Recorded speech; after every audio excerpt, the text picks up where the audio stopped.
بسم اللہ الرحمن الرحیم نحمدہ ونصلی علی رسولہ الکریم اما بعد۔ ساتھ طبیہ کالج کی طرف سے ویڈیوز اور اسباق کا سلسلہ جاری ہے۔ آج ہم آپ کو سانس کی بیماری اگر بڑھ جائے تو دمہ کہتے ہیں، اس کے بارے میں بات کریں گے کہ قرآن کریم میں کون سی ایسی صورت ہے جہاں دمے کا علاج موجود ہے۔ صابر ملتانی رحمۃ اللہ علیہ سے کسی نے سوال کیا تھا کہ اگر آپ کہتے ہیں کہ قرآن کریم میں ہر چیز موجود ہے تو دمے کا کہاں علاج؟ میں نے کہیں پڑھا تھا، اس وقت حوالہ ذہن میں نہیں ہے، لیکن یہ پکی بات ہے کہ میں نے پڑھا۔ تو حکیم انقلاب نے سورہ طٰہٰ کی ان آیات کا حوالہ دیا تھا، رب اشرح لی صدری ویسر لی امری واحلل عقدۃ من لسانی یفقہوا قولی۔ اب پوچھا گیا آپ کو کیسے پتہ ہے؟ کہا کہ زبان کو جو گرہ لگتی ہے نا، دمہ ہوتا ہے تو سانس لینے میں دشواری ہو، اور جب سانس لینے میں دشواری ہوتی ہے تو زبان میں بھی گنجلک ہوتی ہے، زبان بھی صحیح نہیں بول سکتی۔ تو فرمانے لگے کہ غالباً سیدنا موسیٰ علیہ السلام کو یہ شکایت تھی کہ سانس کی، تو اس لیے انہوں نے اللہ سے دعا مانگی تھی، رب اشرح لی صدری، میرا سینہ کھود لے۔ سورہ شورى میں بھی ہے، وَيَضِيقُ صَدْرِي وَلَا يَنْطَلِقُ لِسَانِي فَأَرْسِلْ، کہ میرا سینہ تنگ ہے، زبان بھی کوئی صاف نہیں ہے۔ یعنی جو دیکھیں، ایک نبی کی ہم زبان کے بارے میں کوئی لفظ نہیں کہہ سکتے، لیکن قرآن کریم جس چیز کو کوڈ کر رہا ہے ہم تو وہ کوڈ کرتے ہیں۔ کہا کہ یا اللہ، میری زبان، ایک تو میرا سینہ تنگ ہو رہا ہے، یعنی تنگی کب ہوتی ہے؟ جب آکسیجن کم ہو۔ اور غالباً 8ویں پارے کے دوسرے رکوع میں اسلام کی تعریف بیان ہوئی، افمن شرح اللہ صدرہ للاسلام، کہ جسے اللہ تعالی اسلام کی نورانیت بخشتا ہے اس کا سینہ کشادہ کر دیتا ہے۔ اور جو آدمی اس طرف نہیں آتا، ضیقاً حرجاً کأنما یصعد فی السماء، کہ گویا کہ اس کو آسمان کی طرف اٹھایا جا رہا ہے جہاں اس کا سانس گھٹتا ہے۔ اب قرآن کریم نے جو یہ بات کی تھی اس وقت لوگوں کو پتہ نہیں تھا اوپر آکسیجن کی کمی ہے، نیچے یہ تو بات کی تحقیقات ہے۔ یہ سانس کی جو تنگی ہوتی ہے اس کی بہت ساری جو ہے نا صورتیں ہو سکتی ہیں۔ بلغم کی کثرت بھی ہو سکتی ہے، خشکی کی کثرت بھی ہو سکتی ہے، یعنی عضلاتی تحریک میں بھی ان میں سکڑاو آ سکتا ہے۔ اور جو اعصابی تحریک ہے اس میں بھی بلغم کی کثرت ہو سکتی ہے، یعنی جو دمہ بلغی ہوتا ہے اس میں وہ ہوتا ہے، ایک ہوتا ہے خشک، اسے آپ الرجی بھی کہہ سکتے ہیں۔ اب انسان ہوا لیتے وقت جب اندر سانس کھینچتا ہے ایسے، تو یہ پھیلتے ہیں، اور جب یہ باہر نکل جاتی ہے ہوا تو یہ سکڑ جاتی ہے۔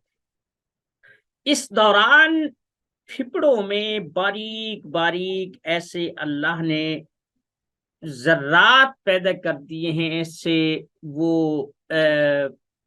خانے نما بنا دیے ہیں کہ جب وہ ایسے ہوتے ہیں نا تو گندی ہوا کو ایسے پمپ کر دیتے ہیں اور آکسیجن کو وہ جذب کر لیتے ہیں۔ یعنی وہ دو کام کرتے ہیں، یا جو یہ سرکٹ ہوتے ہیں نا، جو ریڈیو، ٹیپ، موبائل سے اس میں، اور یا آپ LED یا لگا لے، کچھ بھی لگا لے، تو وہاں ایک پرزہ ہوتا ہے، اس کا نام اسے کہتے ہیں ڈائیورٹ۔ اب ڈائیورٹ کا مطلب یہ ہوتا ہے کہ کرنٹ ایک طرف جا سکتا ہے، دوسری طرف نہیں آ سکتا، یعنی وہ ریورس نہیں ہو سکتا۔ یہ ڈائیورٹ کی خاصیت ہوتی ہے۔ تو اس میں جو بھی سرکٹ ہوتا ہے اس میں ایسے نا ایک چوکور لگاتے ہیں، دو کا منہ اس طرف، دو کا منہ اس طرف، اور اس سے اے سی ڈی سی بھی کرتے ہیں۔ خیر، تو پھیپڑوں میں یہ جو نظام ہے، وَيَضِيقُ صَدْرِي، میرا سینہ گھٹتا ہے، یعنی جب دمے والے کو نا کھانسی ہوتی ہے۔ اب کھانسی یہ کسی بیماری کا نام نہیں، یہ بنیادی طور پر مواد ہے جسے ہمارے پھپڑے فالتو سمجھ کر باہر نکالنا چاہتے ہیں، تو اسے جب زور لگاتے ہیں تو وہ پھر اس کے ساتھ وہ باہر آتا ہے، کھکار یا وہ جو بلغم ہوتا ہے وہ باہر آ جاتا ہے۔ اب اس کی تین صورتیں ہیں۔ ایک صورت تو بالکل سفید ہوتا ہے، لیسدار ہوتا ہے، بہت سارے لوگوں کو سفید پھٹکیاں بھی آتی ہیں، یہ عصابیت ہے۔ ایک وہ ہوتا ہے کہ وہ گاڑھا جمع، بالکل اس میں ایسی تھکنس ہوتی ہے، اگر وہ فلش پر گر جائے یا باتھ روم میں کر دیا جائے، پانی نہ ڈالا جائے تو اس سے بہانا مشکل ہو جاتا ہے، اسلاتی ہوتا ہے۔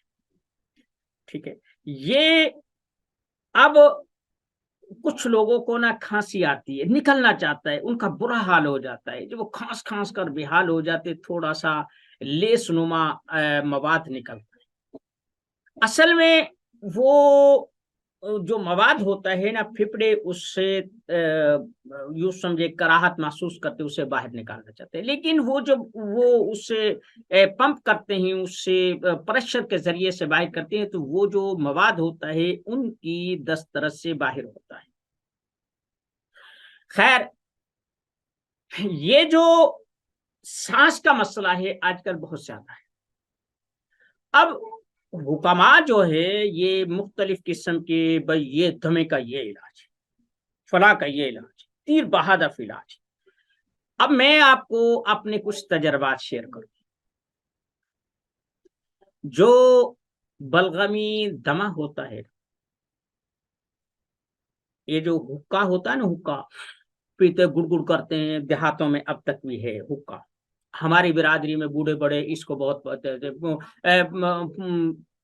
جو ہمارا ادب ہے اس میں بھی حکا پانی کی اصطلاح موجود ہے، بڑے بڑے شعراء حکا گڑگڑایا کرتے تھے، اور بڑے بڑے مذہبی لوگ بھی، مولانا شاہ احمد رضا مرحوم حکا گڑگڑایا کرتے تھے، مولانا رشید احمد گنگوہی سرخیل ہیں دیوبند کے، یہ حکا گڑگڑایا کرتے تھے۔ ایسے ہی بڑے بڑے لوگ جو ہے نا، حکا یہ ایک بس عیاشی تھی اس وقت، ایک یہ نشہ تھا۔ میں یہ جو جب یہ حکا ہوتا ہے نا تو اس میں تمباکو اور گڑ رکھا جاتا ہے، وہ جب وہ گڑگڑا لیتے ہیں نا فرق ہو جاتا ہے، تو اس کے بعد جب وہ حکا بجھ جاتا ہے یا اس میں وہ تمباکو وہ چس نہیں رہتا، وہ حکے کی وہ نہیں رہتی، تو پھر اسے وہ آگ کو لڑتے ہیں، اس چلم کو دوبارہ سے بناتے ہیں، وہ ایک ایسا نا مٹی کا ڈلا اس میں رکھتے ہیں، اس کے اوپر تمباکو رکھتے ہیں، پھر اس کے اوپر گڑ رکھتے ہیں، پھر اوپر آگ رکھتے ہیں، یہ سلیقہ ہوتا ہے۔ میں نے بھی اپنے بڑوں کے لیے کبھی نہ کبھی یہ حکا تیار کیا تھا، اس کی جو نیچے کی جو وہ پانی ہوتا ہے اس سے بھی تازہ، اسے جب بدلتے ہیں تو اسے تازہ کرنا کہتے ہیں۔ میں وہ جو ملغوبہ ہوتا تھا نا گڑ اور تمباکو کا، وہ میں پیس کر رکھ لیتا تھا، جسے بلغمی کھانسی اسے میں دیتا تھا، بہترین قسم کا نسخہ تھا۔ اور جس آدمی کو نزلہ، زکام، چھینک اور یہ نمونیا شمونیا، یہ جو ٹھنڈ کی جو چیزیں ہیں، ان کے لیے جو حکے کے نیچے کی جو وہ چلم ہوتی ہے نا، جو جسے وہ پیندائے میں وہ جو پانی رکھتے ہیں، وہ پانی تھوڑا تھوڑا سا دے دیا کرتا تھا، بہترین کام کرتا ہے، یعنی عصابیت کا یہ تریاق۔ پھر کچھ جو عضلاتی قسم کے دمہ ہوتا ہے جس میں وہ بہت زیادہ تھکنس ہوتی ہے، تو اس میں صابر ملتانی رحمت اللہ علیہ کا ایک نسخہ ہے جسے تریاق ٹی بی کہتے ہیں، کہ 1:8 یا 1:10 کی نسبت سے ہلدی اور آگ کا جو دودھ ہے یہ گھوٹتے ہیں، پھر اس کے کیپسول بھرتے ہیں، اس سے جیسا بھی بلغم جمع ہوا ہو کہیں بھی ہو وہ باہر آ جاتا ہے، ٹی بی تک کو یہ فائدہ مند ہے۔ اور ایک ہوتا ہے جسے الرجی کہتے ہیں، سانس مثلا یہ گرد و غبار ہے، دھواں ہے، اس سے سانس آنا شروع ہو جائے، یہ غدی ہوتا ہے۔ تو اس میں ہم دھنیا کا یا یہ الائچی چھوٹی ہے، زیرہ سفید ہے، گلقند ہے، گاجر کا مربع ہے، اور یہ چیزیں ہم دیتے ہیں، الحمدللہ اس سے بہت فائدہ ہوتا ہے۔ اب یہ تین طریقوں کے میں نے وہ کم خرچ بالا نشین مفت کے یہ نسخے میں نے آپ کو بتا دیے، اور یہ میں نے سنے کسی سے نہیں، یہ میرے خود کی آزمودہ ہے۔ یہ ایک بات ہوگی۔ تو مسئلہ یہ ہے کہ جو صابر ملتانی رحمت اللہ نے یہ بات کہی تھی کہ دمے کا علاج سورہ طٰہٰ میں موجود ہے، رب اشرح لی صدری ویسر لی امری واحلل عقدۃ من لسانی یفقہوا۔ عقد کہتے ہیں کسی چیز کی گانٹھ کو، ایسی گہری گانٹھ کو کہتے ہیں، وہ جیسے ہے نا وہ من شر النفاسات فی العقد، گانٹھوں پر پھونکنے والی ہیں، ایسے ہی یہ تھا کہ ویزیق صدری، میرا یہ سینہ گھٹتا ہے۔ اب جو اس کی دو صورتیں ہوتی ہیں، ایک یہ ہوتا ہے کہ جو وہ ذرات ہوتے ہیں، وہ جو پھپھڑے کا حصہ ہوتا ہے جو آکسیجن کو جذب کرتا ہے اور کاربن ڈائی آکسائڈ کو جو ہے نا وہ سانس کے ساتھ باہر نکالتا ہے، ایک تو وہ سکڑ جائے، اور سکڑتی چیز ہمیشہ خشکی کی وجہ سے، اور دوسرا یہ ہے کہ پھپڑے میں سوراخ ہو جائے، جیسے ٹی بی ہوتا ہے یا ایسی کوئی چیز سے ہوتی ہیں۔ یہ دونوں الگ الگ مرض ہیں، ان دونوں کا الگ الگ علاج ہے، ٹھیک ہے۔ اگر کسی آدمی کے پھپڑے سکڑے ہوئے ہوں یا وہ یوں سمجھیں کہ سانس میں دشواری محسوس کرتا ہو، تو آپ یہ چیز دیکھیں کہ صرف سانس پہ مت جائیں، اس کا قارورہ دیکھیں، اس کی نبض دیکھیں، اور اس سے یہ بات پوچھیں کہ آپ کو کس چیز سے الرجی ہوتی ہے، کس چیز سے نہیں ہوتی۔ تو ایک آدمی کہتا ہے کہ جناب مجھے کچھ بھی نہیں ہے، لیکن رات کے وقت کھانسی بہت زیادہ اٹھتی ہے، ساری ساری رات، اور لوگ گھر والے راکھ رکھ دیتے ہیں، اس میں وہ کھکار ڈالتا رہتا ہوں، یہ جو رات کے وقت اٹھتی ہے یہ عمومی طور پر عصبی ہوتی ہے، اور جو گرد و غبار میں، دھوئیں میں یا پولوشن میں جو یہ ہوتی ہے یہ غدی ہوتی ہے۔ اور اسی طریقے سے آپ یہ جو زیادہ گاڑھے ہوتا ہے وہ جم جاتا ہے، یہ اصلاتی ہوتی ہے۔ تو جیسے آپ دوسری چیزوں کا علاج کرتے ہیں ایسے بھی کر لیں۔ ہم لوگ یہ نہیں دیکھتے کہ جو مریض کی ضرورت ہے وہ کیا ہے، ہم مجربات کے پیچھے بھاگتے ہیں، صدری رازوں کے پیچھے بھاگتے ہیں، بیاجوں کو ڈھونڈتے ہیں، ہم تحقیق نہیں کریں گے، مریض کے بارے میں سوچیں گے نہیں، مطالعہ نہیں کریں گے۔ ہم کہتے ہیں جناب یہاں سے اسلام آباد 1200 کلومیٹر جو ہے نا وہ ایک آدمی کے پاس دمے کا نسخہ ہے، ایک چٹکی دیتا ہے اسی وقت راحت ہو جاتی ہے۔ تو بھائی وہ چٹکی آدمی کے اندر کرتی کیا ہے؟ اگر یہ بات سمجھ جائے کہ وہ اس چٹکی کا کام کیا ہے، اور پھر آپ یہ دیکھیں کہ یہ کام کوئی دوسری چیز بھی کر سکتی ہے، تو آپ بھی مشربات کا مالک ہیں۔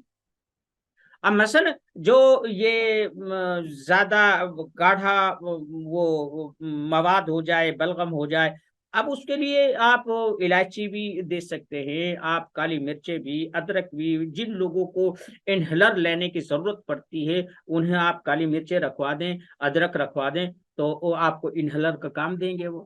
تو بات یہ ہے کہ قرآن کریم کی جو اللہ نے ہمیں ہدایات دی ہیں یا ان میں جو ہمیں رہنمائی عطا فرمائی ہے، ان میں یہ ساری چیزیں موجود ہے۔